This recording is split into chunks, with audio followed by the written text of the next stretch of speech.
Soalan yang selalu orang tanya saya, bang, berapa saya boleh dapat bang dalam tone wow ni? Okey, dia macam ni. Konsep kita dapat income dalam tone wow ni di mana bila kita ajak orang guna sikat tone wow ni, dia top up, company tone wow akan bayar kita commission. Nak daftarkan orang ni tak ada limit. Kalau satu orang kita daftarkan, dia top up, kita dapat bayaran commission daripada tone wow. So kalau kita daftarkan lagi ramai orang, maka lagi banyaklah jumlah top up terkumpul kan. So lagi besar bayaran commission yang kita akan dapat daripada tone wow. Itu konsep dia yang pertama.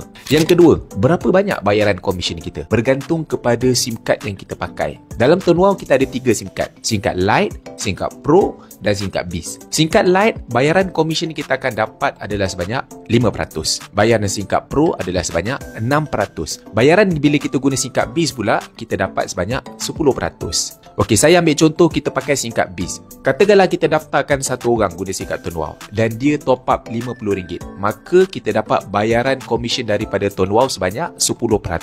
Jadi bila dia top up RM50, kita dapatlah RM5. Itu satu orang. Bayangkan kalau kita daftar 10 orang pula dan semua top up RM50.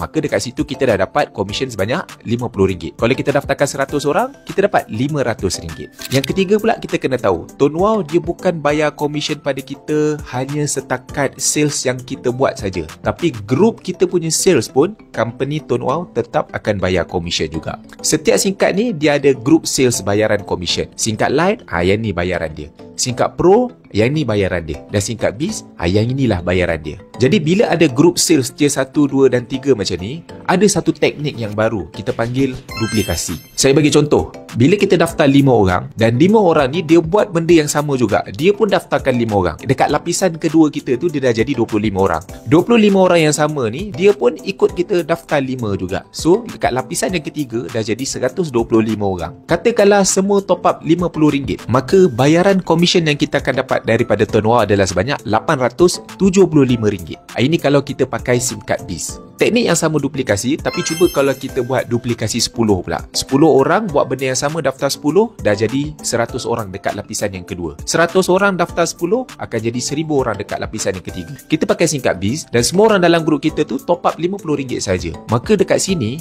dia dah jadi commission sebanyak RM6,700 guys. Nampak tak beza? Kalau kita daftar 10 orang dengan buat sales sendiri, kita hanya dapat RM50 je. Tapi dengan teknik duplikasi, kita boleh dapat sehingga RM6,700. Jauh beza tu. Cuma dekat sini guys, yang saya tunjuk ni, ini adalah based on mathematics. In the real life, dia takkan jadi exactly macam tu. Jadi apa cadangan saya? Fokus kita ni, buat pendaftaran sebanyak mana yang boleh. Setiap kali kita daftar, kita jangan hanya buat pendaftaran peribadi, fokus hanya suruh orang tu guna SIM card saja. Tidak. Tapi kita juga ajak orang tu tambah pendapatan dengan SIM card ni. Bila orang tu nak tambah pendapatan dengan SIM card ni, kita educate dia tentang teknik duplikasi ni. Kita tunjuk kat dia, kalau kau daftar 5 orang, kau fokus ajak juga orang buat bisnes ni, maka dia boleh jadi income sekian-sekian, RM875. Kalau kau buat teknik duplikasi 10 pendaftaran, kau boleh dapat RM6,700. Jadi dia bukan saja guna, dia buat bisnes. Bukan saja buat bisnes, tapi dia turut ikut duplikasi. Jadi bila kita fokus kepada pendaftaran yang banyak,